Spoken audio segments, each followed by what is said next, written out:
कहते हैं खूबसूरती ढेरों सितम करती है, लेकिन कभी कभी ऐसा होता है कि खूबसूरती खुद ही सितम का शिकार हो जाती है।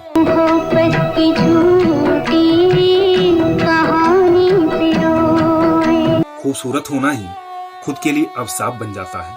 कहते हैं जब खुदा ने हुस्न को बनाया तो एक बार वह अपनी कारीगरी पर खुद मुस्कुरा दिए। उसने एक ऐसा चेहरा बनाया जो सदियों तक लोगों के दिलों में धड़कता रहा। ये क्या कम है कि मर जाने पे दुनिया याद करती है। एक ऐसा दौर था जब हिंदी फिल्म इंडस्ट्री में गिने चुने चेहरे ही दर्शकों को लुभाते थे। 1940 के दशक में एक ऐसी ही हीरोइन थी जिसकी खूबसूरती को लोग आज भी नहीं भूल पाए।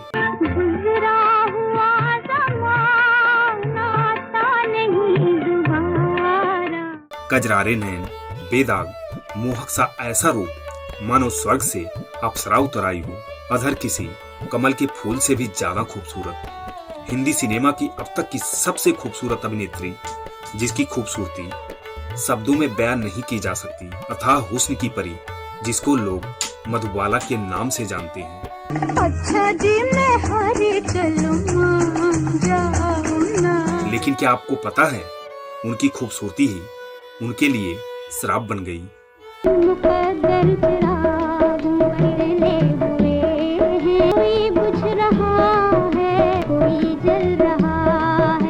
मात्र 36 साल की उम्र में ही उन्होंने इस दुनिया को अलविदा कह दिया। मधुबाला के दिल में तो छेद था ही, मगर उनके अधूरे इश्क की तड़प ने उनका दिल छलनी कर दिया था, जिसका दर्द लेकर वह आखिरी दम तक तड़पती रही। नमस्कार, मैं हूं ओम प्रकाश। आप देख रहे हैं हमारे साथ सोच में एक स्पेशल एपिसोड। कुछ चेहरे वक्त से ही नहीं दिल से याद रखे जाते हैं, और मधुबाला सिर्फ चेहरा नहीं थी, एक एहसास थी।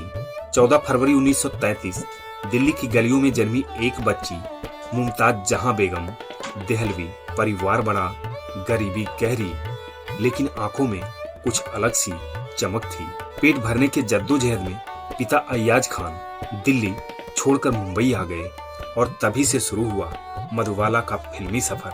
मात्र 9 साल की उम्र में एक्ट्रेस मधुबाला के दिल में बचपन से छेद था, इसीलिए डॉक्टरों ने उन्हें ज्यादातर आराम करने की सलाह दे रखी थी।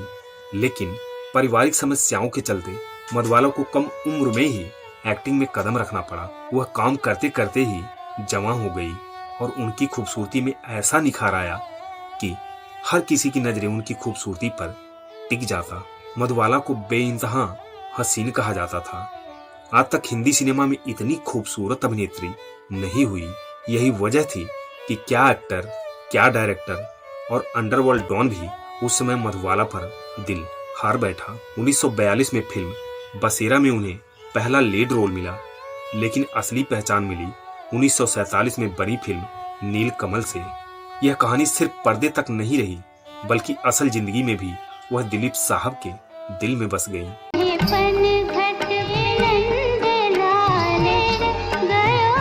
जो भी उनको देखता उनका होकर रह जाता, लेकिन खुद मधुबाला जिस पर दिल हार बैठी वह दिलीप कुमार थे।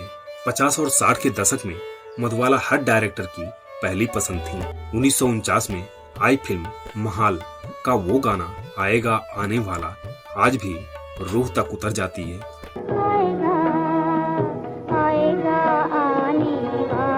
चलती का नाम गाड़ी, हावड़ा ब्रिज, और फिर वह फिल्म जो इतिहास बन गई, मुगले आजम, जहां अनारकली के आंखों में जितना प्यार था उतना ही दर्द भी। 1950 के दशक में मधुबाला हिंदी सिनेमा की सबसे महंगी अभिनेत्री बन चुकी थी।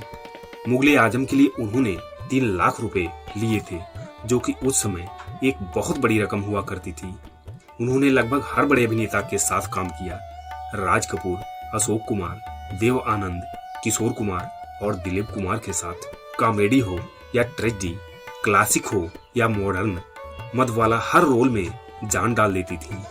उनकी टाइमिंग, एक्सप्रेशन और स्क्रीन प्रेजेंस आज भी यूनिक मानी जाती है, मगर पर्दे के पीछे उनकी दिल की धड़कनें कमजोर पड़ रही थी।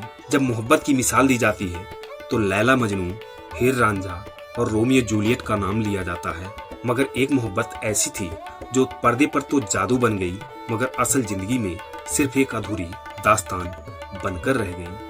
और वह मोहब्बत थी मधुबाला और दिलीप कुमार की, जो कि सिनेमा के सबसे हसीन और सबसे दर्दनाक मोहब्बत की कहानी बन गई।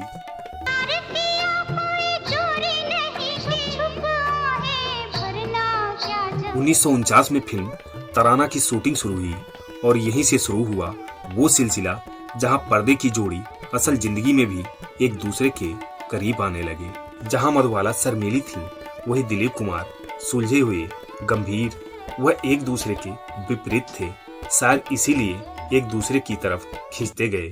मधुबाला को दिलीप की सादगी भा गई और दिलीप को मधुबाला की मासूमियत। छोटे छोटे इशारों में वे एक दूसरे की दुनिया बनते जा रहे थे। पर मोहब्बत सिर्फ दो लोगों के बीच नहीं होती, कई बार दुनिया बीच में आ जाती है। फिर आया वह मोड़ जिसने दो दिलों को तोड़ दिया। 1957 में आई फिल्म नया दौर को लेकर विवाद खड़ा हो गया। दरअसल फिल्म नया दौर की शूटिंग के लिए मधुबाला ने आउटडोर जाने से मना कर दिया।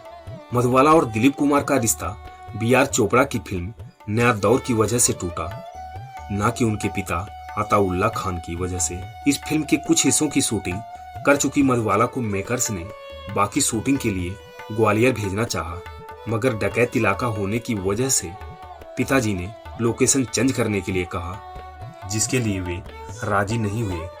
तब मधुबाला के पिता ने मेकर्स के पैसे लौटाने और फिल्म छोड़ने को कहा। इस दौरान दिलीप कुमार की सगाई मधुबाला से हो चुकी थी। इसी वजह से बी.आर. चोपड़ा ने दिलीप साहब को मधुबाला से बात करने के लिए भेजा। दिलीप ने मधुबाला को समझाया, मगर मधुबाला अपने पिता के खिलाफ जाने के लिए राजी नहीं हुई और फिर चोपड़ा प्रोडक्शन ने मधुबाला के खिलाफ केस फाइल किया, जो लगभग 1 साल तक चला, जिसमें दिलीप कुमार ने कोर्ट में मधुबाला के पिता के खिलाफ बयान दिया और कहा, मैं मधुबाला से प्यार करता हूँ मगर सच्चाई के खिलाफ नहीं जा सकता। वह एक गवाही जो दोनों के बीच हमेशा के लिए दीवार बन गई। मधुबाला अंदर से टूट चुकी थी।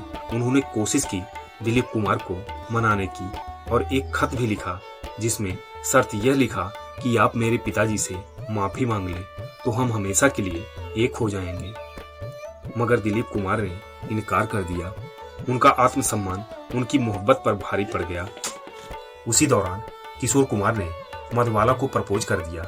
दिलीप कुमार के व्यवहार से गुस्साए मधुबाला ने किशोर कुमार से शादी कर ली। किशोर दास से शादी के बाद वह हमेशा बीमार रहने लगी। इधर 1960 में मुगले आजम रिलीज हुई, जहां पर्दे पर सलीम और अनारकली का प्यार अमर हो गया। 1951 में एक हॉलीवुड मैगजीन ने उन्हें the biggest star in the world लिखकर उनकी फोटो कवर पेज पर छापी। वह एक अकेली अभिनेत्री थी जिनके पास इंटरनेशनल ऑफर्स थे। इधर मधुबाला को अज्ञात बीमारी ने ऐसा घेरा कि वह कभी ठीक ही नहीं हो पाई और आखिरी समय पर उन्होंने बिस्तर पकड़ लिया तो किशोर कुमार ने भी उनको उनके हाल पर अकेला छोड़ दिया। किशोर कुमार 4 महीने में सिर्फ एक बार मधुबाला से मिलने आते थे। उन्होंने मधुबाला का फोन उठाना बंद कर दिया। मधुबाला इस बात से काफी दुखी थी कि कोई भी उनसे मिलने नहीं आता था। 23 फरवरी 1969 का वह दिन जब मधुबाला ने आखिरी सांस ली, वो भी सिर्फ 36 साल की उम्र में। ना कोई इंटरव्यू, ना कोई फेयरवेल शो, बस एक कमरा, एक पलंग और अधूरे ख्वाब। उनका आखिरी सपना था एक फिल्म बनाना, मगर वो रील कभी रोल ही नहीं हो पाई। मधुबाला की छोटी बहन ने एक इंटरव्यू में बताया कि मधुबाला ताउम्र सच्चे प्यार के लिए तरसती रही। मधुबाला को सिर्फ दिलीप कुमार ने ही नहीं बल्कि किशोर कुमार ने भी धोखा दिया। मधुबाला सिर्फ एक अभिनेत्री नहीं थी, वह एक एहसास थी, हुस्न का, प्यार का, तड़प का। वो रानी थी जो हर दिल पर राज करती थी, लेकिन खुद एक कैदी बनकर रह गई। वह चली गई, लेकिन उसकी मुस्कुराहट आज भी जिंदा है पर्दे पर, क्योंकि मधुबाला कभी मरती नहीं।